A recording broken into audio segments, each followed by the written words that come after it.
Ada perlu apa kemari? Tanya seorang dukun. Sepasang suami istri sedang berhadapan dengan seorang dukun di sebuah ruangan yang remang-remang penuh dengan bunga dan dupa.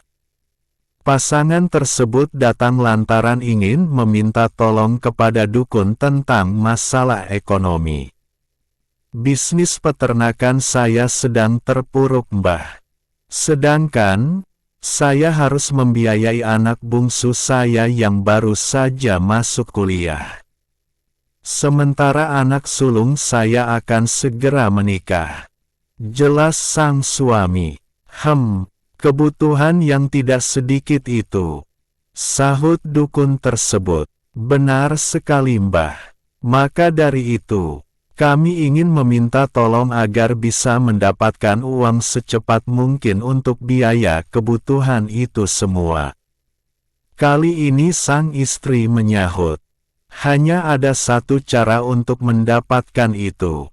Kalian harus melakukan pesugihan, tapi syaratnya kalian harus memberikan tumbal berupa janin berusia 7 bulan kepada setan yang bersekutu dengan kalian setelah ini. Jelas dukun tersebut. Pasangan tersebut terdiam sejenak, seperti sedang menimbang-nimbang. Tak lama setelah itu, mereka lalu mengangguk, tanda setuju dengan syarat yang diberikan oleh sang dukun. Beberapa minggu terakhir, bisnis peternakan Pak Joyo laku keras. Tiba-tiba saja, banyak permintaan pasokan baik untuk daging ayam maupun telurnya. Kesempatan itu tentu sangat disambut baik oleh Pak Joyo. Namanya rezeki tidak boleh ditolak. Sandi, anak bungsu Pak Joyo bisa mendaftar ke universitas favoritnya karena sang ayah punya rezeki untuk membayar biaya masuk. Kabar gembira lainnya juga datang dari anak sulungnya, Risma, yang akan menikah bulan depan. Singkat cerita, pernikahan itu berjalan mulus berkat rezeki yang didapat Pak Joyo. Pesta pernikahan digelar sangat meriah. Cateringnya pun dipilih yang kualitasnya paling bagus. Risma juga senang sekali karena bisa mengenakan gaun pengantin yang diidamkannya selama ini. Sebulan setelah pesta digelar, Risma dikabarkan hamil. Ia memang ingin segera punya anak dari pernikahan itu. Semua keluarga tentu senang mendengar kabar ini, khususnya bagi Pak Joyo dan istrinya.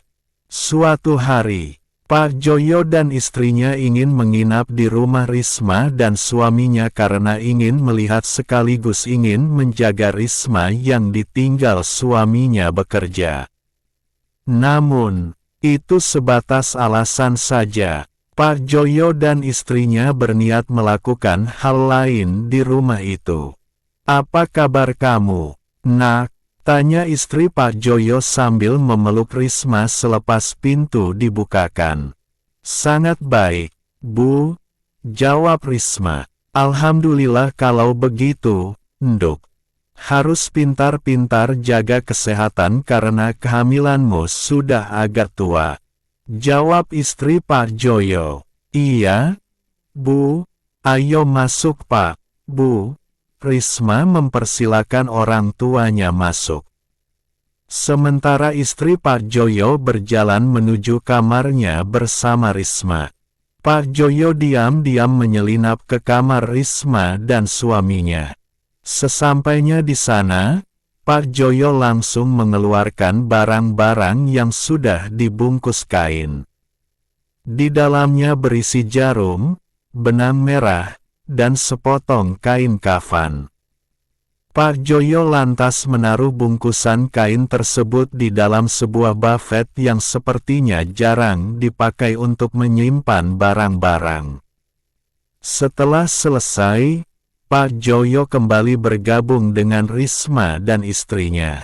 "Dari mana saja, Pak?" tanya Risma yang bertemu Pak Joyo di depan kamar yang akan ditempati Pak Joyo dan istrinya. "Dari kamar mandi tadi," Ayah kebelet, udah ngak tahan, jawab Pak Joyo sekenanya. Oh, ya sudah, nanti ayah tidur di sini sama ibu ya. Yang betah ya, kata Risma sambil tersenyum. Beberapa minggu setelah kedatangan orang tuanya, ada kejadian aneh yang akhir-akhir ini selalu menimpa Risma. Belakangan, dia selalu merasa ada sosok yang mengikutinya dari belakang.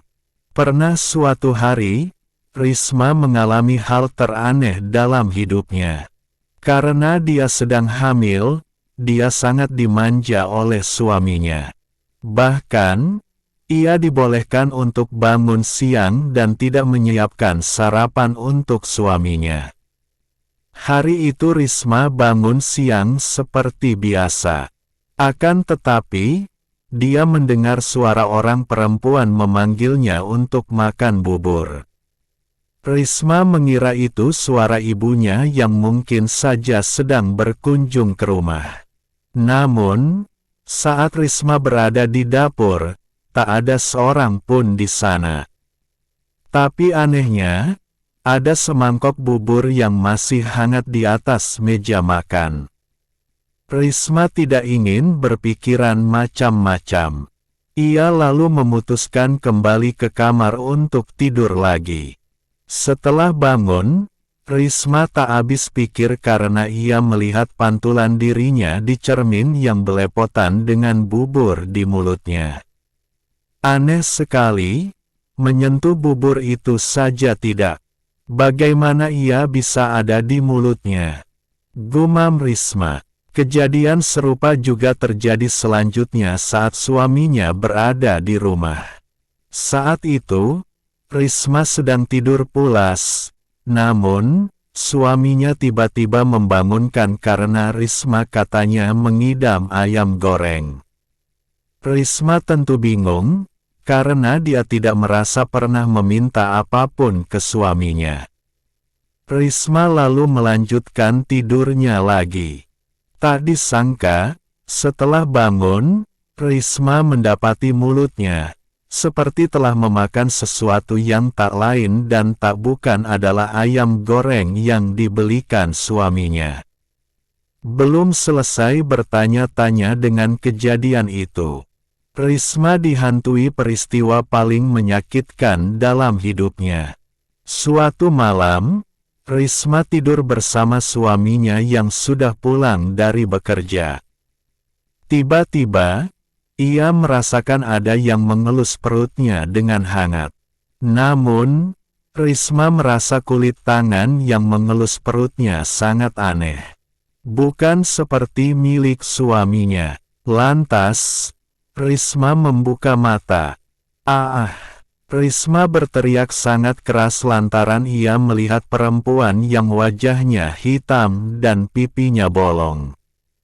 Seketika itu, suaminya terbangun. Risma kemudian menceritakan apa yang barusan dilihatnya. Suami Risma berusaha menenangkannya hingga tertidur lagi.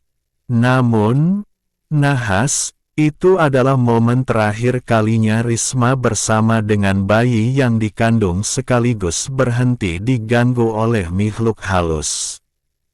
Keesokan harinya, suami Risma mendapati perut Risma yang kembali rata. Tak mengerti dengan apa yang terjadi, Risma menangis sejadi-jadinya. Mereka tidak tahu bahwa janin Risma yang berusia 7 bulan itu dijadikan orang tua Risma sebagai tumbal pesugihan.